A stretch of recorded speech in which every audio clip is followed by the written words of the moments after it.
Thanks to the fact that a few years ago we established what you might call a global dividend stock fund, I now interact daily with many people who have significant wealth.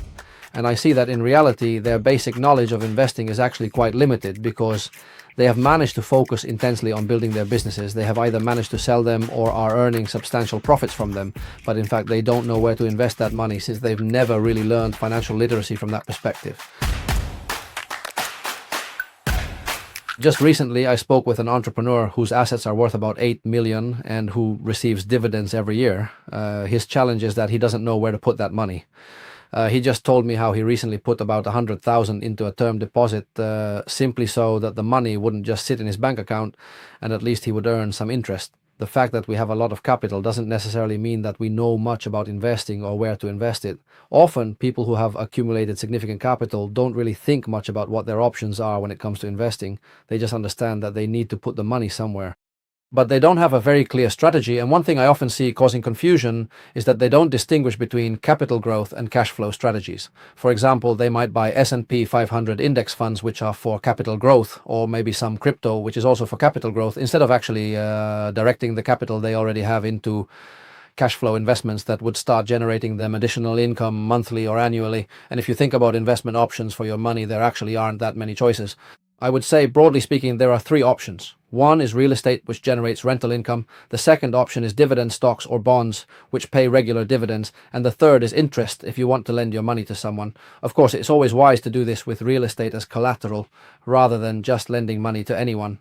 Now, once you understand that you need cash flow, and you understand what cash flow investments are, this already gives you a much clearer focus on where you should be looking for your solution. And one more thing I've noticed is that there are investors who have 100% of their investments in real estate. The challenge with this is that it's not very liquid, and while it's usually said that selling real estate typically takes about 3 to 6 months, I would say that in today's uncertain economic situation, this period could be 6 to 9 months. Now, if you need to, for example, withdraw that capital from your investment and the period is 6 to 9 months, then you're actually in a very risky situation if you're 100% invested in real estate. For those who are in such a situation, I definitely recommend adding some cash or investments that are liquid. And by that I mean dividend stocks or bonds, where it's possible to realize them quickly, so to speak. And if you develop a clear plan and strategy that you need, let's say 2 instruments to grow together, then your investing becomes much more conscious, you diversify your risks, and you also have more options for how to either withdraw capital or add to your investments. One thing I'll talk about in the next video is what exactly is the number for financial freedom, because often as entrepreneurs, we are very focused on growing our business. But in reality, we created the company to perhaps solve our personal financial situation. And now what happens is that I might get stuck focusing only on the company, but I've never really thought about what I personally actually need. What kind of situation would actually cover all my living expenses so that I wouldn't have to do anything at all.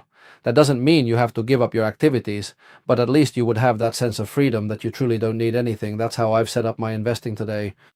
This covers, so to speak, my living expenses plus a bit more, and I can actually freely choose whether I continue to be actively involved in managing my company or whether I can at some point let go of it.